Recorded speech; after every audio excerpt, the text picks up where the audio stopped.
This IDS class is called Creativity, Vocation, and Success.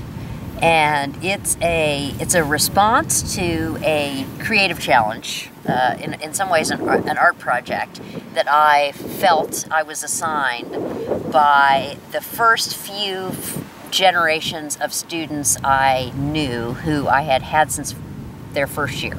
And they had graduated and gone out into the world beyond Guilford, and they came back a year or two or three later, and I asked them, essentially the questions that I asked students in an art critic: what worked and what could work better? And it became pretty clear that one of the things that Guilford does not do is get students to apply all of these rich, deep, critical, analytical, disciplinary skills beyond the classroom in ways that they're ready to do that in any situation they find themselves in. So a student may graduate with a major in math or drawing, and they know they're good at math and they know they're good at drawing, but they don't realize they could walk into any business setting or any government setting or any social setting, and the observational skills, the analytical skills, the ability to discern quality from crap within the confines of that discipline, they don't understand that's universally applicable. They didn't understand that. And so it seemed to me that Guilford needed a setting where students were forced to make connections between things that, bless our hearts, the academy, for organizational purposes and for quality control purposes, to have some idea about who's an expert or who's not, the academy has divided, artificially divided.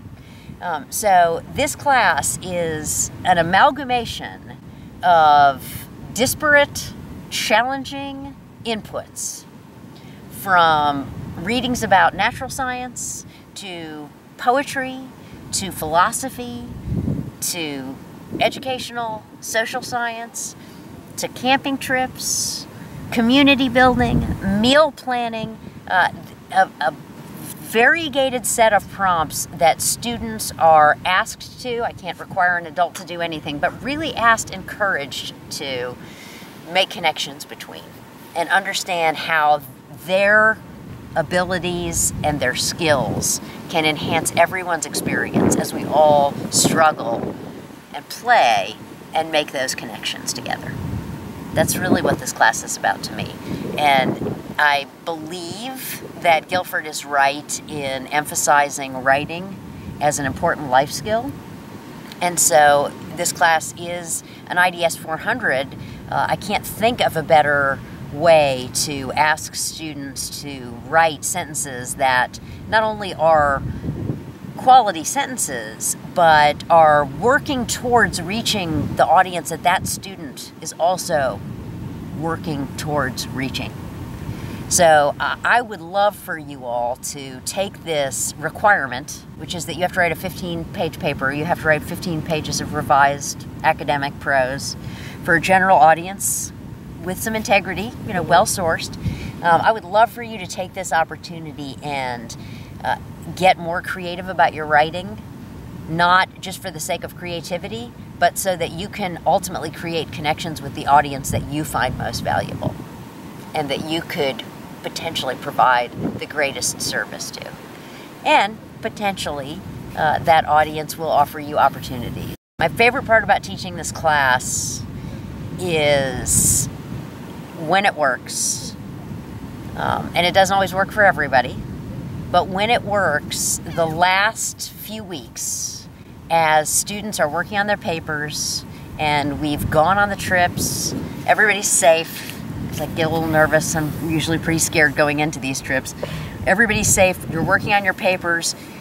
And on some level, even if you can't articulate it, you get it. You stop stressing about the paper and you just realize, oh, this is an exercise. This is supposed to make me stronger. You work well with your peer editors.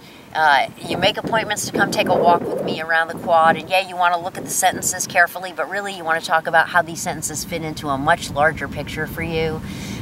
It's a beautiful thing when I see students get it and start to feel like these exercises that they've gone through, both in this class and in their whole undergraduate experience, these exercises have actually made them stronger. And they have no freaking clue what's going to happen next. But they feel strong. And they know it's not going to be easy, and it's not going to be this unmitigated, progressive path. There are going to be setbacks, just like there have been setbacks on the trip, just like there have been setbacks in the paper writing.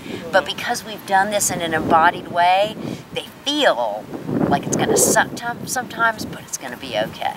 I feel very lucky that Guilford offers the autonomy to faculty members that I've been able to share this experience now with. The first time I taught this was in 2007, so this is the 10th anniversary of this class. And it's been among the most rewarding experiences I've ever had in my life to look back over the generations of students who have come through this class, and to have people like Garrett and Andrew come back as alumni and want to participate in this, in part because they want to give back, but largely because they need another dose of it.